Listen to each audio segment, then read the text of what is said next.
September 20th, 1962, Harlem. A rally packed with 200 witnesses, cameras rolling, and Martin Luther King Jr. mid-sentence on stage when the white man rushed forward. The punch landed clean across his face, open crowd, no warning, blood on his lip.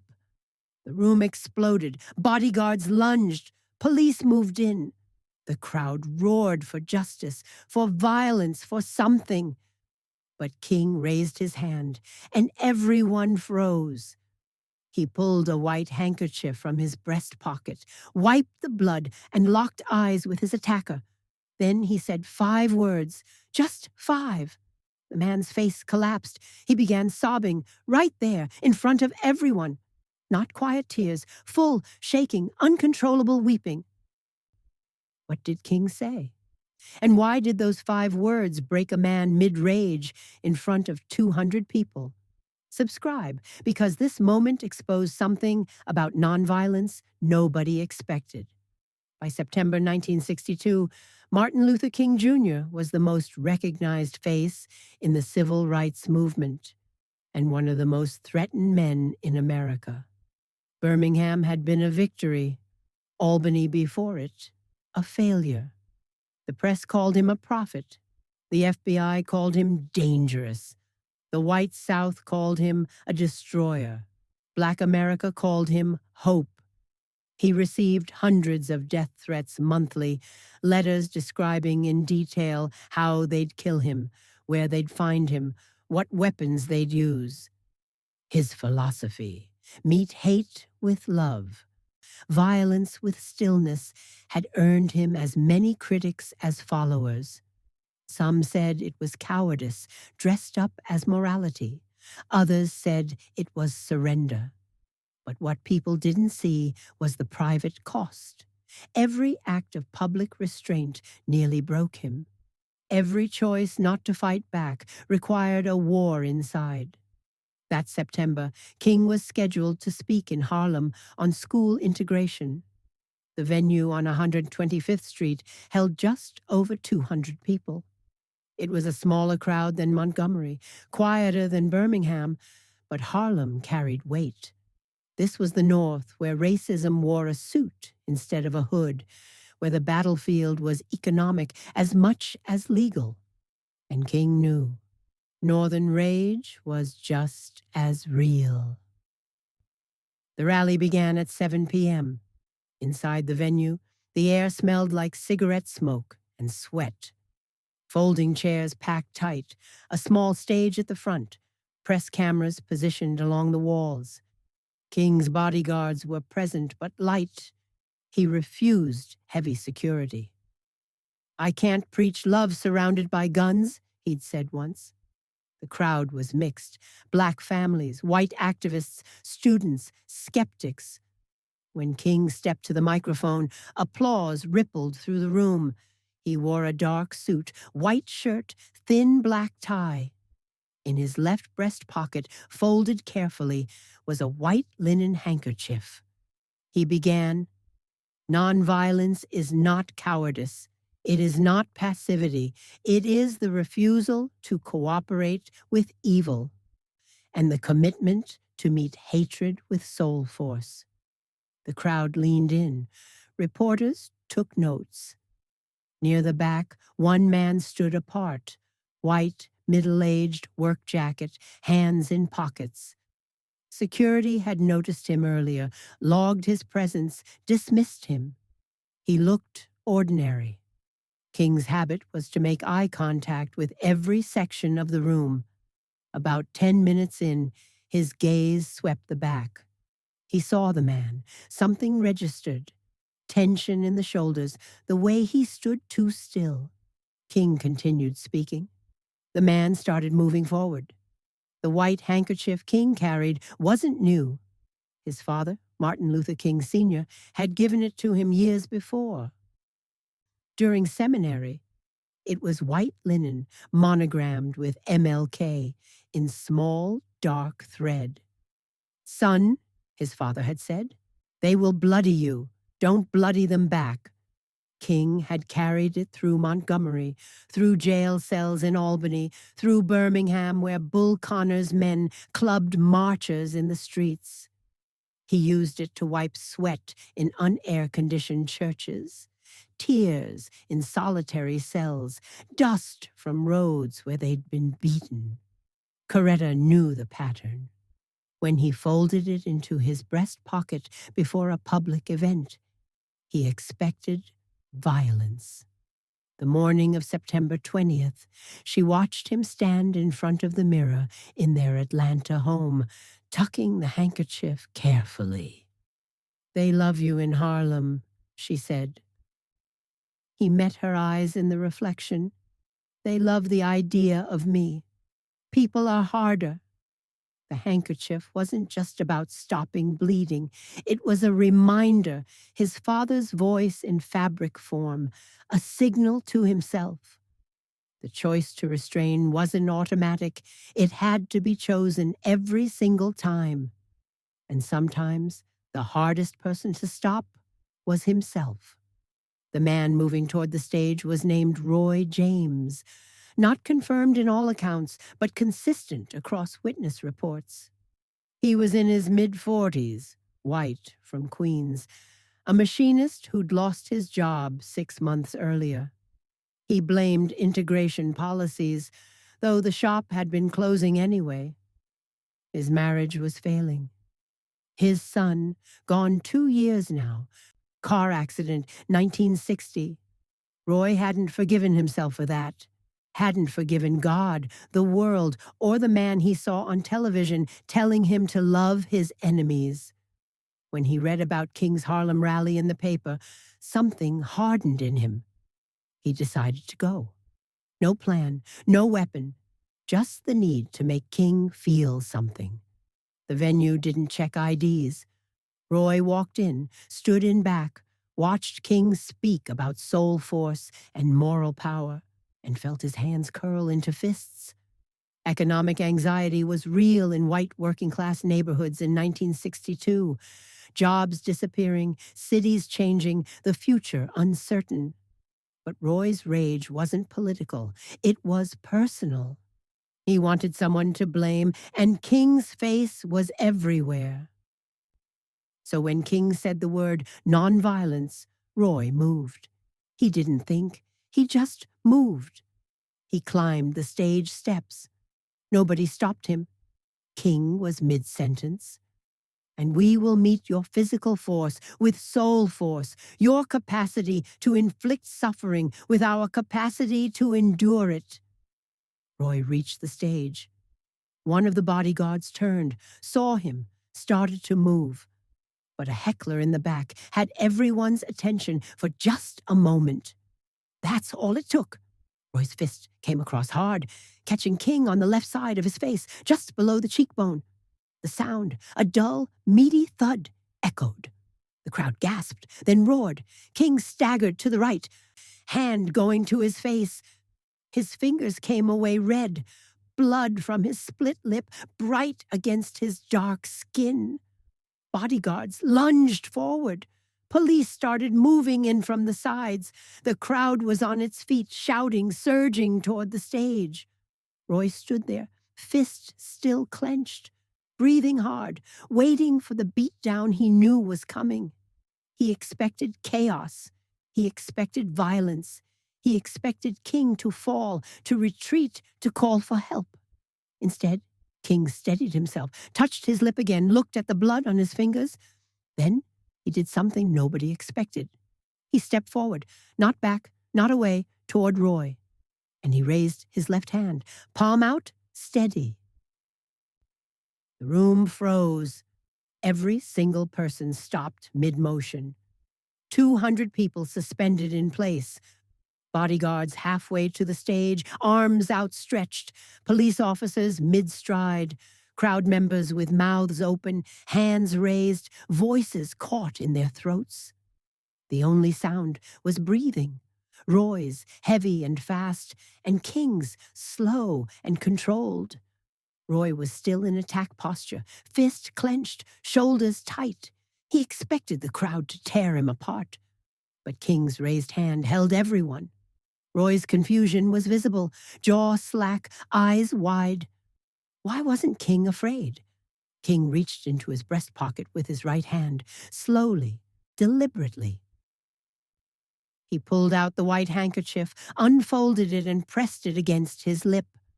The blood soaked into the fabric, a dark stain spreading.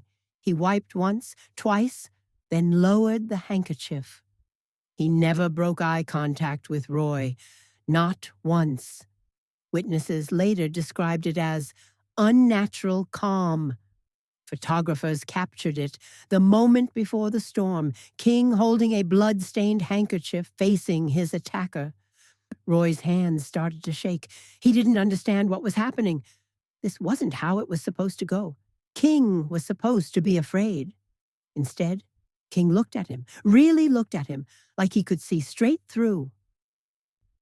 Roy's breathing quickened, his fist unclenched, and for the first time since he'd climbed those steps, he felt something other than rage. He felt seen. King folded the handkerchief, still holding Roy's gaze. Then he stepped closer. Not away, closer. The crowd whispered. Cameras clicked. Roy braced himself for a sermon, a lecture, condemnation, something loud and public. Instead, King's voice was quiet. So quiet that only Roy and the people in the front row could hear clearly. He said 5 words. Accounts vary slightly depending on who you ask. Some recall, "I forgive you, my brother." Others claim, "Brother, I love you still." The closest witnesses, those in the first 2 rows, swear he said, "You're worth dying for, brother." The exact wording may be lost to history, but the effect is not. King's voice wasn't theatrical. It wasn't performance. It was intimate, direct, personal. Like he wasn't speaking to a rally or the press. He was speaking to Roy, just Roy. And Roy's face changed. Confusion first, eyebrows drawn, mouth slightly open. Then something else. His jaw began to tremble. His eyes went wet. He tried to hold it, tried to swallow it down. He couldn't. Roy James, the man who just punched Martin Luther King Jr. in front of 200 people, started to cry. Not quiet tears, deep, shaking sobs. His shoulders collapsed inward. His hands went to his face. The bodyguards were still frozen. The crowd was still silent. And Roy dropped to his knees on the stage. King placed his hand on Roy's shoulder. He didn't say anything else. He didn't need to. Roy sobbed. Loud, gasping, uncontrollable. His entire body shook. This wasn't the plan. He'd come to hurt King, to make him feel powerless, to prove something. Instead, he was the one broken. The police finally moved in, slowly, carefully. 2 officers helped Roy to his feet. He didn't resist. He could barely stand. His face was red, swollen, streaked with tears. The officers led him off the stage, and he went quietly, still crying. King watched him go. Then he turned back to the microphone. The crowd was dead silent. He wiped his lip one more time with the handkerchief, folded it, and put it back in his pocket. "Let us continue," he said. And he did. He finished the speech. The photographers captured the moment. King's hand on Roy's shoulder, Roy on his knees, the 2 of them suspended in something nobody could name. Most newspapers didn't publish the photo. It was too raw, too private, too strange. But everyone in that room remembered it. They told their friends, their families, their churches. The story spread quietly, not through headlines, but through whispers. And 3 days later, against his advisor's counsel, King agreed to meet Roy privately. He wanted to know one thing. Why? The meeting happened in a small room in a Harlem police precinct. 2 chairs, 1 table, 1 officer outside the door. Roy's eyes were still swollen from 3 days of crying. He hadn't slept much. When King walked in, Roy stood, then sat, then didn't know what to do with his hands. King sat across from him. "Why did you come?" he asked. Roy's voice was hoarse. "I wanted you to feel what you made me feel." King leaned forward slightly. "What did I make you feel?" "Worthless," Roy said. "Like the world moved on without me." King didn't defend himself, didn't argue. He just listened. Roy talked about the job he'd lost, about the shop closing, the layoffs, the bills piling up, about his wife leaving, about his son, dead 2 years now, and how Roy had been driving that night, how he'd looked away for just a second, about how he hadn't forgiven himself, about how he'd transferred all of it, the grief, the guilt, the rage, onto King, onto integration, onto change itself. King listened. When Roy finished, King said, "You thought striking me would stop the pain?" Roy nodded. Then he started crying again. "I'm sorry," he said. "I don't know why I'm like this." King sat back. "You're like everyone," he said. "You're human." And Roy realized the punch had never been about King. It never was. After the meeting, King returned to his hotel and wrote a letter. It was addressed to Roy, dated September 25th, 1962. He never sent it. The letter was found decades later in King's archived papers. In it, he acknowledged Roy's pain as real. He described his own moments of doubt, nights in jail cells when he wanted to hit back, wanted to curse, wanted to stop pretending he was strong. He explained that nonviolence wasn't sainthood. It was a choice made under pressure, over and over, until it became a discipline. "I spoke those words to you," he wrote, "because I meant them. You are worth dying for. Every person is. That's not metaphor. That's belief." King's private struggles with anger were well documented by biographers. He wasn't naturally calm. He worked at it. The white handkerchief wasn't just for show. It was for him, a physical reminder that restraint was a choice, not a character trait. He'd learned it from his father, practiced it in seminary, tested it in Montgomery. But Harlem was different. Harlem was personal. Roy's fist had been real. The blood had been real. And King's response, those 5 words, had come from a place deeper than strategy. They'd come from belief. But here's what the letter revealed. King had almost hit back. For a split second, his body had tensed, his fist had clenched. Then he'd remembered the handkerchief, his father's voice, the choice. And he'd chosen. The letter stayed in his papers. Roy never saw it.